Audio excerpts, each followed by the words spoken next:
Imagina que hoy te dan la tarea de organizar la base de datos más grande y compleja de todo tu país, pero te quitan la computadora, el internet y hasta la electricidad. Solo te dan plumas de ave, miles de pedazos de pergamino sueltos y un plazo imposible.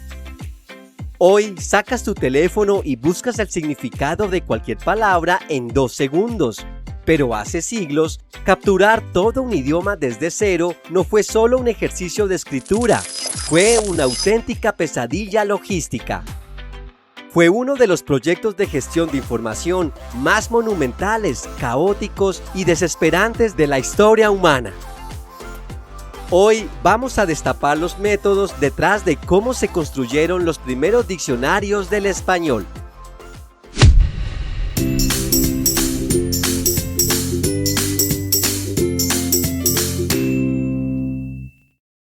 Los primeros diccionarios del español no nacieron como libros organizados por tomos y perfectamente empastados, semejantes a los que hoy consultamos en cualquier biblioteca o vemos en una pantalla o una edición académica.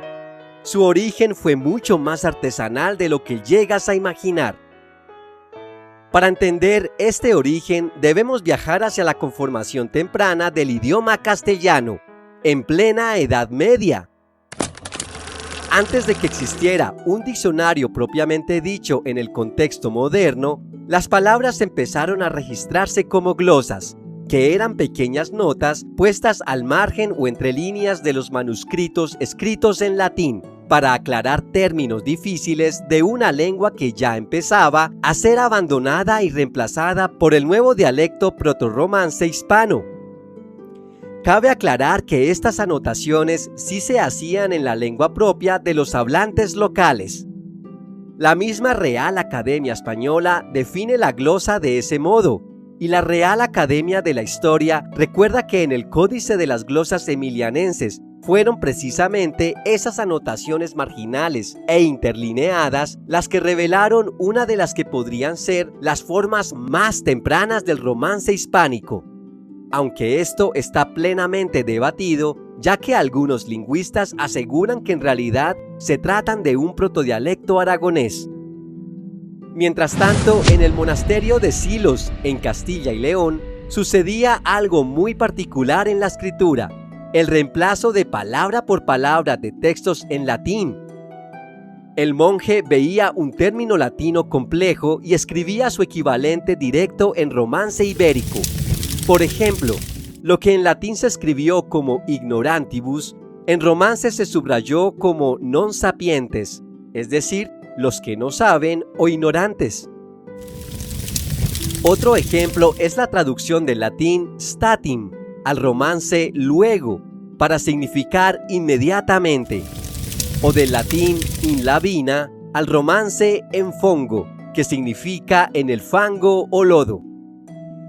De esta forma, las glosas emilianenses y silenses no eran diccionarios formales, pero constituyen el primer registro físico de equivalencias léxicas.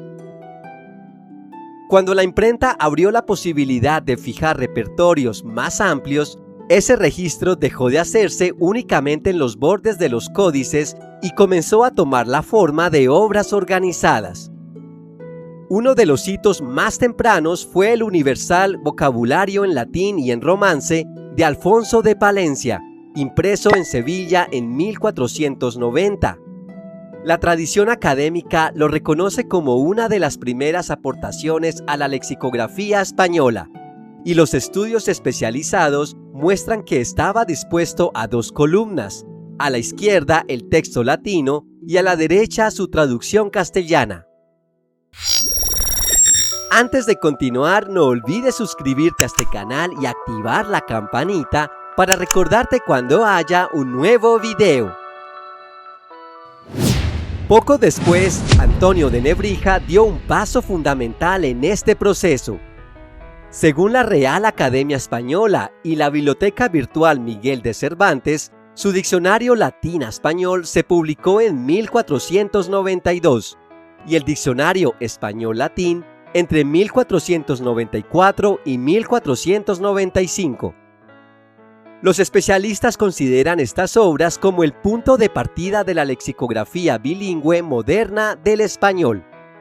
Además, los estudios sobre el vocabulario de romance en latín muestran que su propósito principal era facilitar la traducción del romance al latín, sobre todo en contextos escolares y cultos.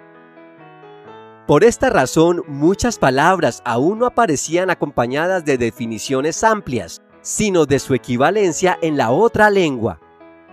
Del mismo modo, la información gramatical solía representarse de forma parcial o implícita, ya que se suponía que el lector dominaba la gramática latina. En consecuencia, el diccionario de Nebrija no estaba pensado todavía como un repertorio completo del castellano para cualquier lector, sino como una herramienta práctica para mediar entre dos lenguas. El gran salto hacia un registro del español desde dentro llegó con Sebastián de Covarrubias y su Tesoro de la lengua castellana o española, publicado en 1611. La RAE lo presenta como uno de los grandes hitos previos al diccionario académico, y algunos lingüistas subrayan que fue el primer diccionario monolingüe del español.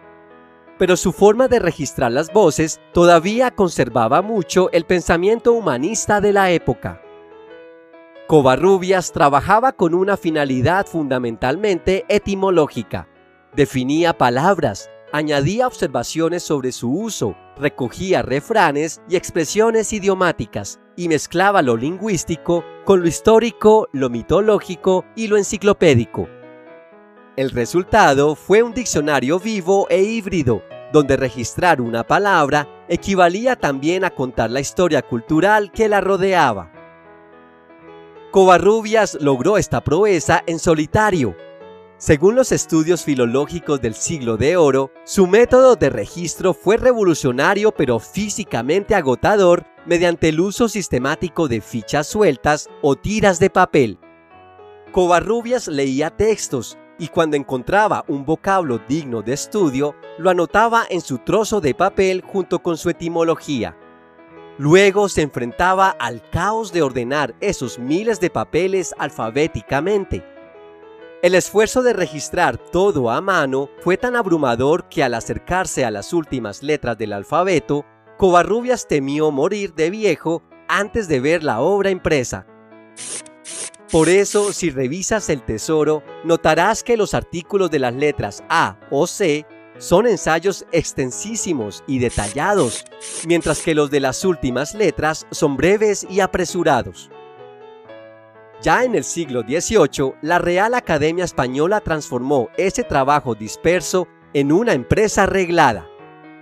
Su Diccionario de Autoridades, publicado entre 1726 y 1739, se definió desde el principio como una obra destinada a explicar el verdadero sentido de las voces, su naturaleza y calidad, con las frases o modos de hablar, los proverbios o refranes.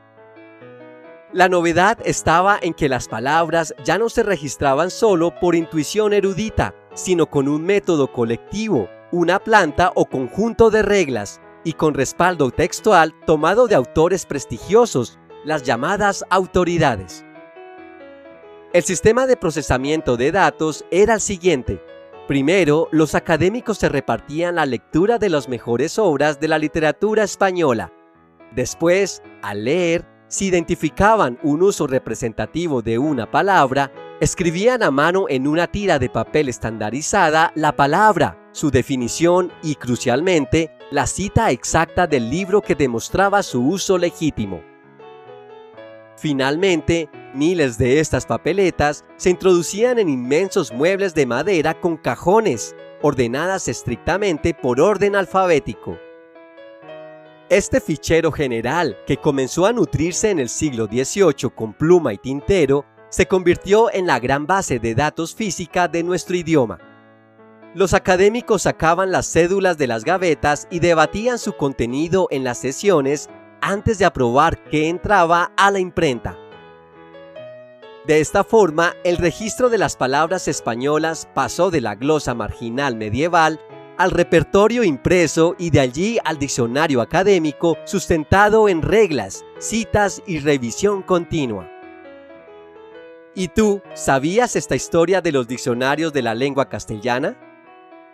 ¿Eres de los que aún usan un diccionario impreso o estás inmerso en el mundo digital? Déjanos tu opinión en la caja de comentarios. Y esto es todo por hoy. Si te gustó este video, no olvides darle like y suscribirte a este canal. Te invito también a activar la campanita para recordarte cuando haya un nuevo video. ¡Hasta pronto!